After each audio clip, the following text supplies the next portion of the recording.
Assalamualaikum warahmatullahi wabarakatuh. Perkenalkan, nama saya Muhammad Agung dengan NIM 90500121103.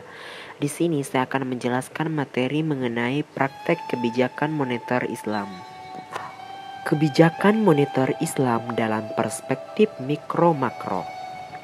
Dalam penerapan kebijakan moneter Islam, setiap transaksi di sektor keuangan harus berkaitan langsung dan dilandasi dengan transaksi di sektor real, seperti investasi dan perdagangan.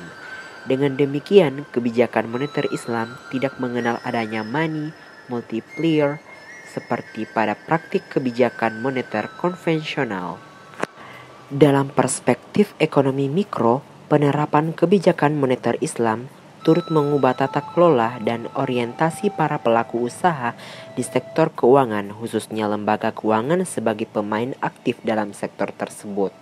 Jadi singkatnya, bahwa dampak kebijakan moneter Islam dalam perspektif ekonomi mikro adalah peningkatan usaha-usaha produktif di sektor real, baik secara kuantitas maupun kualitas. Sementara dalam perspektif ekonomi makro, kebijakan moneter Islam mengupayakan untuk menekan jumlah uang yang menganggur untuk memanfaatkan di sektor real. Kebijakan moneter dalam sistem keuangan ganda. Sistem keuangan ganda muncul sejak perkembangannya industri keuangan Islam. Perkembangan ini diinisiasi oleh peningkatnya kebutuhan masyarakat terhadap pelayanan industri jasa keuangan yang sesuai dengan prinsip Islam. Praktik kebijakan moneter dalam sistem keuangan ganda di berbagai negara pada umumnya masih berada dalam satu atap otoritas yang sama, yaitu Bank Sentral negara masing-masing. Salah satunya di Indonesia. Baik kebijakan moneter Islam maupun kebijakan moneter konvensional memiliki tujuan yang sama, yaitu pencapaian kestabilan harga. Jadi, dalam era kontemporer saat ini, perbedaan antara sistem moneter Islam dan konvensional dalam sistem moneter dan keuangan ganda yaitu konsep profit and loss sharing atau bagi hasil sebagai pengganti suku bunga.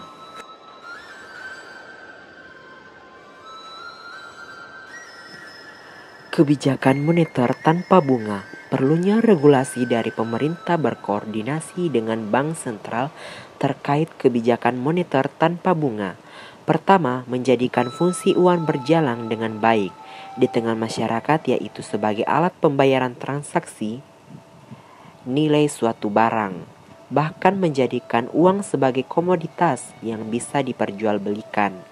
Kedua, kebijakan moneter tanpa bunga dialihkan dengan sistem bagi hasil atau investasi ke sektor real menggunakan akad-akad muamalah Islam. Ketiga, solusi yang harus dilaksanakan sebagai sebuah kebijakan moneter tanpa bunga adalah dengan menjadikan penarikan uang yang beredar lebih diarahkan kepada sektor real dengan menciptakan lapangan pekerjaan baru berupa peningkatan produktivitas dengan cara membuka peluang investasi real sebagai perimbang jumlah uang yang beredar bisa terkontrol dan stabil. Praktik kebijakan moneter Islam di Indonesia dan praktik kebijakan moneter Islam di negara lain. Instrumen kebijakan moneter syariah yang telah ditetapkan oleh otoritas BI pada perbankan syariah memiliki perbedaan berdasar dengan perbankan konvensional.